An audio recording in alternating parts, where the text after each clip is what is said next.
How to beat cancer naturally.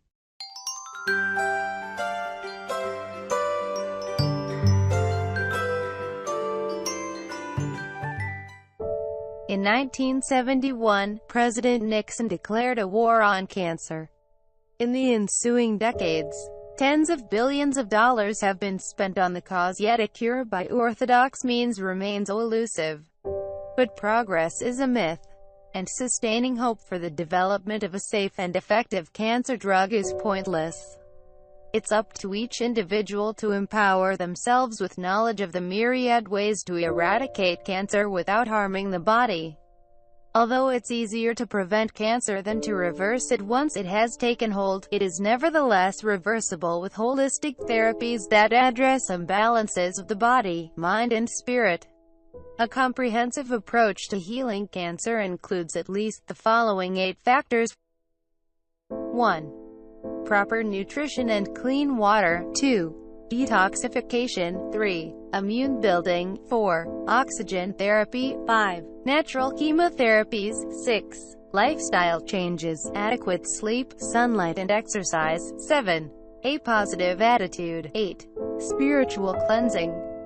1. Nutrition. Proper nutrition and pure filtered water is critical to a successful anti-cancer strategy.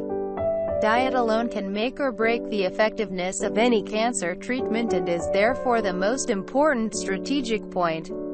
Knowing which foods feed cancer cells, which interfere with the treatment, and which assist in healing is vital.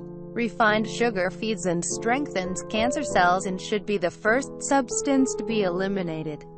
Sugar substitutes, refined flour and trans fatty acids damage the body, and numerous studies link them to cancer.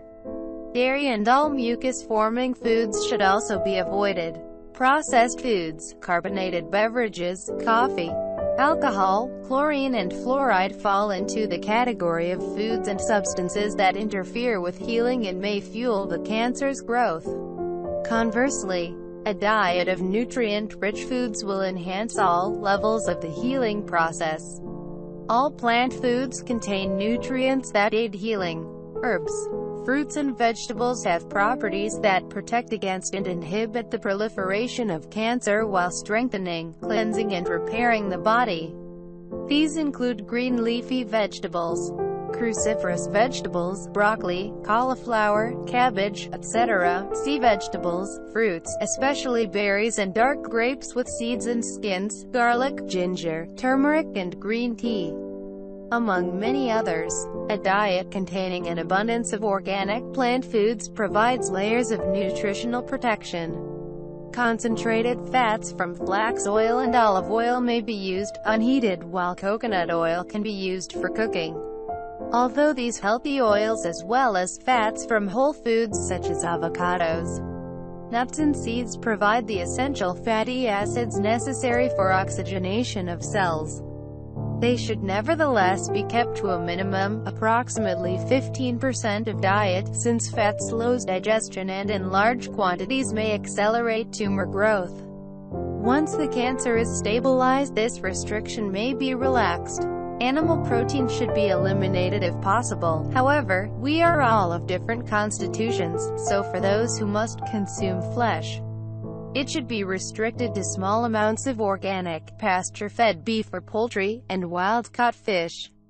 Beans and legumes are an excellent source of fiber and many important nutrients and may be consumed in moderation.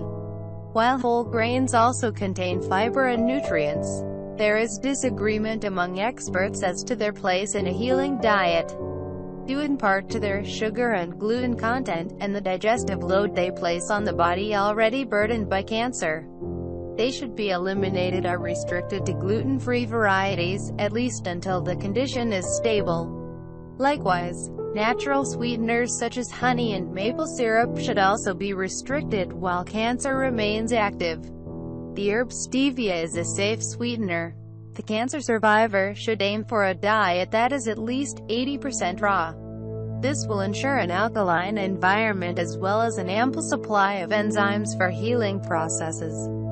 Oral supplementation of digestive enzymes with meals and systemic enzymes on an empty stomach will further aid healing. 2. Detoxification. Effective healing requires the removal of accumulated toxins and metabolic wastes. Being mindful to eliminate or minimize the ingestion of processed foods, substances, and environmental toxins that inhibit the healing process is of primary importance. It's also beneficial to begin a healing regimen with a cleanse of the kidneys, liver and colon to remove stored toxins. There are many effective cleansing formulas and procedures that can be found at health food stores, the internet, or through a holistic healer.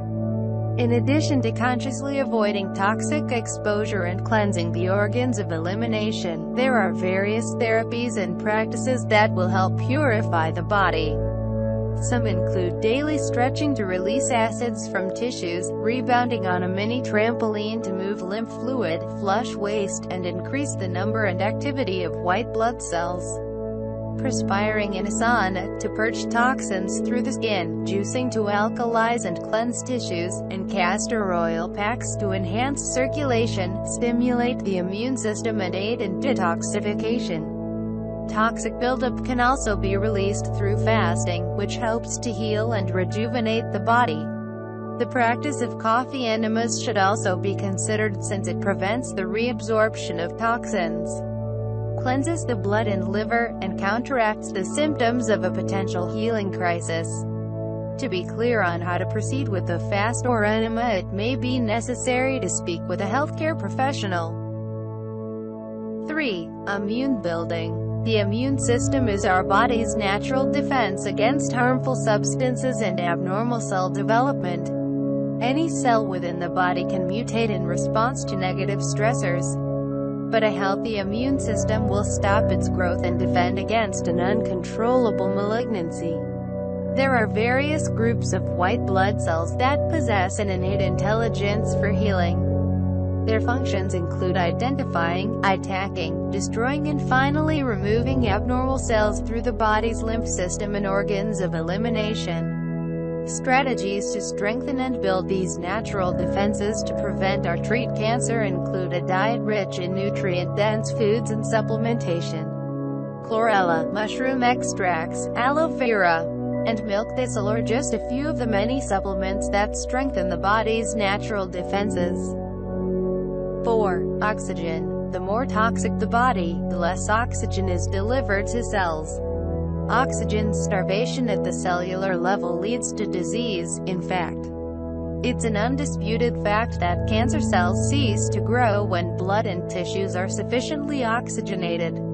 There are many ways to oxygenate the body, including a highly alkaline diet, 80% raw. This raises the body's internal pH, which enhances the transport of oxygen to cells. Regular exercise, deep breathing, and adequate consumption of pure water are other simple methods to increase oxygen uptake. Ozone, which is activated oxygen, may be used therapeutically in the home by drinking ozonated water and using ozone saunas. Hospitals in Mexico, Europe and Malaysia administer intravenous ozone infusions with great success. There are also clinics in the United States, however, they operate under threat of FDA reprisal and confiscation of ozone equipment. For more information about oxygen therapies and ozone, visit www.oxygenhealth.com, www.coalcenter.com, and www.ozonehospital.com. 5. Natural chemotherapies. There are many natural, non-toxic chemotherapies that directly or indirectly kill malignancies. None of them are standalone treatments, however, and should be considered as one component of a comprehensive protocol. Amygdalin, also known as laetrile or vitamin B17, selectively targets and destroys cancer cells while healthy cells remain unharmed.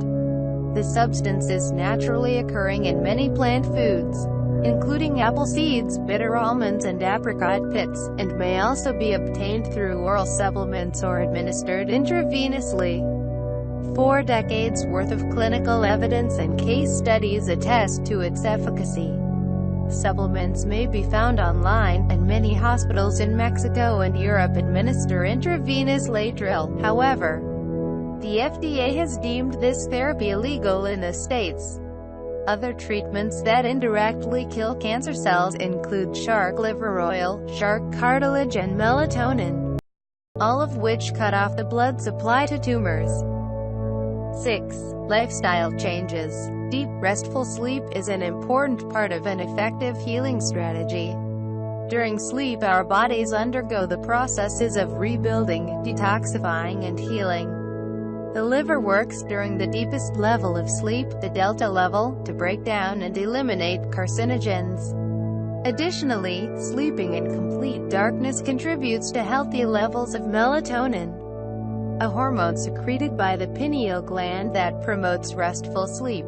Eating 3 hours before sleep, especially protein, should be avoided since it diverts the body's healing efforts to digestion. The value of adequate sleep should not be overlooked because without it our healing efforts will be compromised.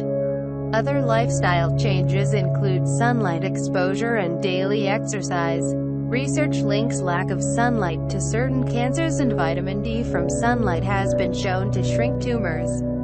Adequate exposure during the early morning or late afternoon hours is the safest way to obtain the restorative benefits of sunlight. The darker one's pigmentation, the more exposure is necessary. Avoid overexposure during the hottest part of the day, as sunburns can damage skin and promote cancer. 7. A positive attitude. Each individual has the power to control their own thoughts and attitudes, thereby creating their reality. A constructive outlook perceives a cancer diagnosis as a necessary life-changing event and an opportunity to transform one's life. 8. Spiritual cleansing. Spirituality is the third aspect of the holistic paradigm and refers to our sense of peace. It involves settling unresolved conflicts, forgiving and asking forgiveness, liberating toxic emotions such as anger, bitterness, hatred, resentment, regret, and fear, while embracing our capacity for love, compassion and joy. Spiritual cleansing is a process that can be achieved through various means, including meditation, affirmations, visualization and/or prayer. These strategies should be embraced by the cancer survivor as permanent lifestyle changes. Occasional diversions are to be expected, but one should try not to lose focus. Although it may at times be difficult to remain faithful to the holistic protocol, its benefits over conventional treatments are beyond measure. Furthermore, the regimen becomes increasingly rewarding once healing begins and measurable results are achieved. The holistic protocol creates a physical, emotional and spiritual environment that simply will not support cancer. Thanks for watching this video. Subscribe this channel to watch more video.